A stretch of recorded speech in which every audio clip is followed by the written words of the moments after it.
Olá, eu sou a professora Maria Aparecida, da disciplina de Biologia, e nessa aula nós iremos dar continuidade ao conteúdo sobre sistema cardiovascular.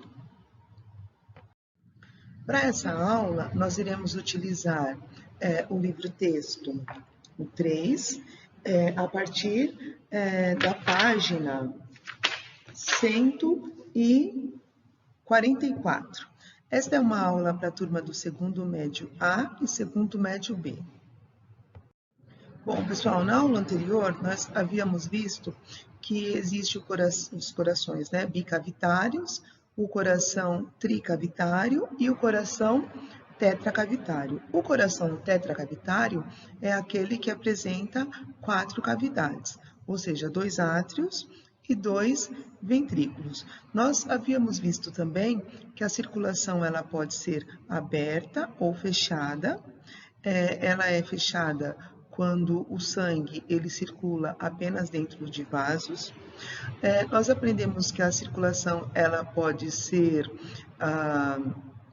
completa ou incompleta.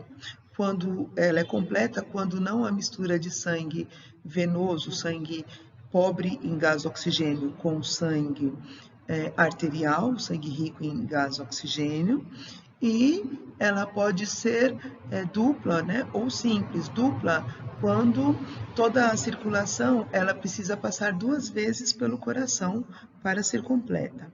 Bom, o sistema circulatório humano. Então, nessa imagem, vocês podem ver o esquema de um coração humano que é parecido com esse modelo anatômico que eu trouxe aqui para vocês, tá? Então, o coração humano, ele apresenta as veias cavas, a veia cava superior, como nós podemos ver aqui, apresenta as veias cavas inferiores, estariam aqui embaixo, apresenta a artéria aorta, essa vermelha, de maior calibre, apresenta também a artéria pulmonar, tanto à esquerda quanto à direita, e aqui do lado ele vai apresentar as veias. Então, nós temos as veias cavas, né, a superior e a superior, e nós temos também as veias pulmonares. E o coração, ele apresenta, como vocês podem ver, tanto no desenho como nesse modelo anatômico, as artérias, aqui de azul, aqui embaixo, as artérias coronárias. Bom, então nós sabemos que existe a sístole e a diástole. A sístole, que é a pressão máxima, e a diástole, que é a pressão mínima. A sístole é quando o coração está contraído e a diástole é quando o coração está relaxado. Então, o coração, ele apresenta, como vocês podem ver também no desenho, ele apresenta nessa parte superior, ele tem os 2 átrios, e nessa parte inferior ele tem 2 ventrículos. Então, quando os átrios aqui dessa parte superior estão em sístole, os ventrículos estão em diástole, ou seja, quando os átrios estão contraídos, os ventrículos estão relaxados, e quando os ventrículos estão contraídos, os átrios estão relaxados, é a sístole e a diástole. Bom, então o coração ele apresenta as veias cavas, a superior e a inferior, e ele apresenta também as veias pulmonares. Então, de uma maneira simples, nós dizemos que as veias são sempre a porta de entrada do coração e as artérias são a porta de saída. O coração ele apresenta as artérias pulmonares e apresenta também a artéria aorta. Então, como vocês podem ver nessa imagem, aqui nós temos as veias pulmonares e aqui desse lado nós temos veias pulmonares também e nós temos as veias cavas. Então, nós temos a veia cava superior e a veia cava inferior. Então, pessoal, é o seguinte, o coração, ele vai receber o sangue venoso através das veias cavas, a superior, que são dos membros superiores, e a veia cava inferior, que são dos membros inferiores. Então, o sangue venoso chega ao coração através das veias cavas. Quando o coração chega através das veias cavas, ele vai desembocar no átrio direito. E, ao chegar no átrio direito, ele vai atravessar uma válvula. Essa válvula é chamada de válvula tricúspide. Então, a válvula tricúspide, através da válvula tricúspide, o sangue venoso, ele desce para o ventrículo direito. Uma vez que o sangue está no ventrículo direito, ele vai para os pulmões para receber o gás oxigênio, ou seja, nos pulmões ocorrerá as trocas gasosas. Então, o sangue venoso sai do coração através das artérias pulmonares.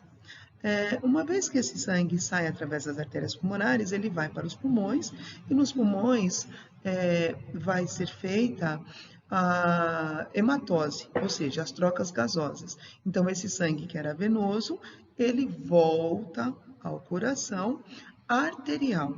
Bom, o sangue volta ao coração arterial pelas veias pulmonares. Chegando no coração, ele vai desembocar no átrio esquerdo.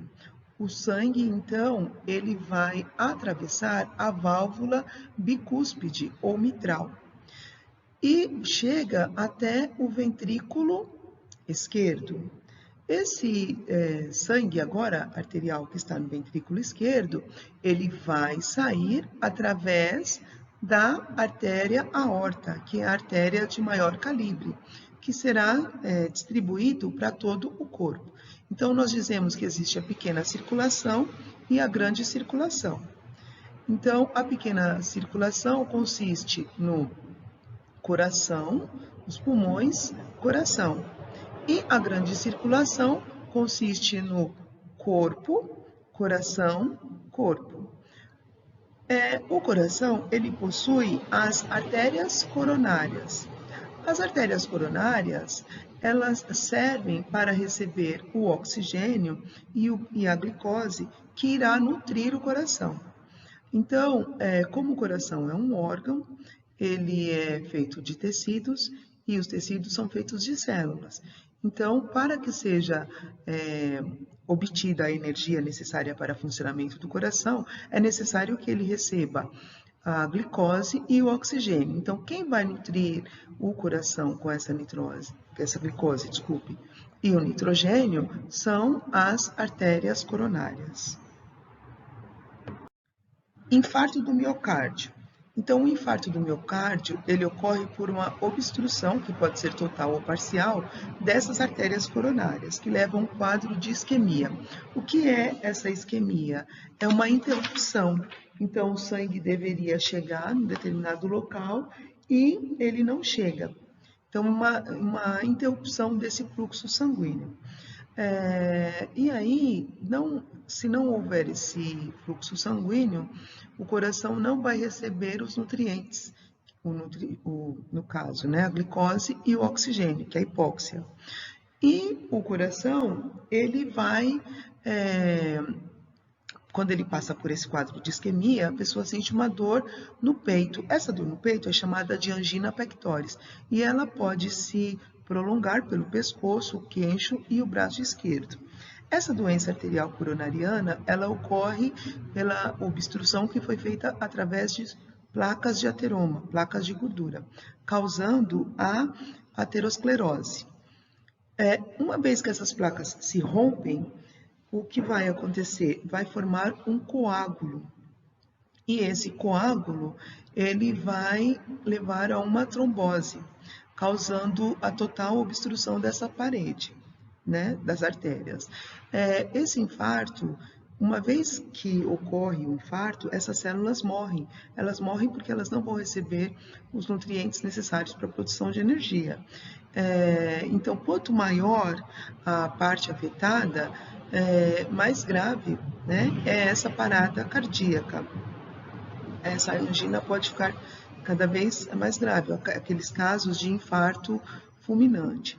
Bom, e aí o que acontece? Quando uma pessoa sente essa angina, ela deve procurar um médico o mais rápido possível. O médico, ele pode fazer a aplicação, né, a administração de um tromboelítico, ou seja, é um medicamento que vai tentar desfazer esse trombo. E ele pode também fazer um procedimento que é a angioplastia, que consiste na introdução de stents, que são aparelhinhos que vão tentar abrir essa artéria comprometida. Bom, existe também a cirurgia que é chamada de ponte de safena. Então, a safena, que é um vaso da perna, ele vai ser colocado no coração, naquela artéria comprometida. Eu trouxe para vocês verem uma safena que tem aqui na escola. Então, essa aqui é uma safena. Aqui. Essa aqui é uma safena que foi doada para a escola, é um vaso que foi doado para a escola, aqui pessoal, que foi doado para a escola por um parente de aluno que fez a cirurgia. Então, esse vaso aqui é uma safena. Com esse vaso aqui, é feita a cirurgia de revascularização do miocárdio. E essa artéria coronária comprometida irá ser trocada. Bom, para evitar esse problema da aterosclerose, é necessário que a pessoa tenha uma boa alimentação, que evite alimentos gordurosos, evite problemas como estresse e também a prática de atividades físicas. Outra coisa que compromete o funcionamento dessas artérias coronarianas é o tabagismo. Então, o ato de fumar também prejudica as artérias. Então, a prática de atividades físicas evita, né, um possível problema de aterosclerose. Então, evitar o tabagismo, a prática de atividades físicas, uma alimentação saudável e evitar estresse. Bom, nós temos no coração um marcapasso natural. Ele é chamado de nó sinoatrial ou nódulo sinoatrial. O nódulo sinoatrial, ele controla a frequência cardíaca. A frequência cardíaca, ela pode ser menor durante o sono, pode ser por volta de 40 a 50 vezes, ela pode ser por volta de 70 a 80 quando a pessoa está acordada, sem uma atividade física, e ela pode aumentar muito mais num caso de uma atividade física ou uma descarga de adrenalina. Essa frequência cardíaca pode aumentar também. Esse nódulo sinoatrial, ele é controlado pelo bulbo, que é um órgão que faz parte do nosso sistema nervoso. Ele controla a frequência cardíaca. E existe também as pessoas que têm uma frequência cardíaca muito baixa. Nesses casos, elas podem utilizar o marcapasso, que é esse aparelhinho aqui. Então, o marcapasso, ele vai controlar a frequência cardíaca. Ele fica na região aqui, próximo ao ombro, ele é subcutâneo e dele partem 2 catéteres que chegam até o coração para que seja corrigida a frequência cardíaca. Troca de substâncias nos capilares. Então, assim, é necessário que nós possamos entender a diferença entre pressão arterial e pressão osmótica. A pressão arterial é a força com que o sangue passa dentro das artérias. E a pressão osmótica, como nós já aprendemos, osmose, ela é gerada pelo aumento da concentração do sangue devido à diminuição da água, né, presente no sangue para os tecidos. Então, existe um líquido, o líquido intersticial, que ele banha as células dos tecidos. E o que acontece? As trocas de substâncias entre os capilares e os tecidos ocorrem quando o sangue arterial chega pelas arteríolas e passa a porção arterial do capilar. Nesse ponto, a pressão sanguínea ela vai ser maior e a pressão osmótica ela vai ser menor.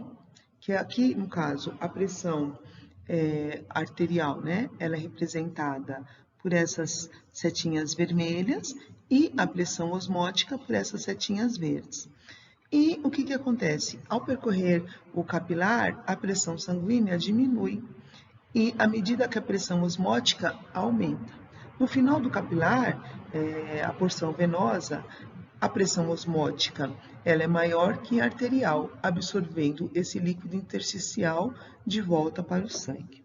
Tem pessoas que têm problema com a pressão sanguínea, pessoas que apresentam um quadro de hipertensão ou pressão arterial. Então, assim, pode ser várias causas que acabam causando esse problema da pressão arterial, mas uma delas é a má, né, a alimentação. Então, uma alimentação rica em sal, em gordura, pode acabar comprometendo a pressão arterial e levando a problemas mais graves, como casos de derrame e casos de AVC. Há pessoas que precisam de uma medicação controlada para que deixe normalizada essa pressão arterial. Pessoal, eu preparei mais um vídeo para vocês, para nós abordarmos sobre sistema linfático e o sangue.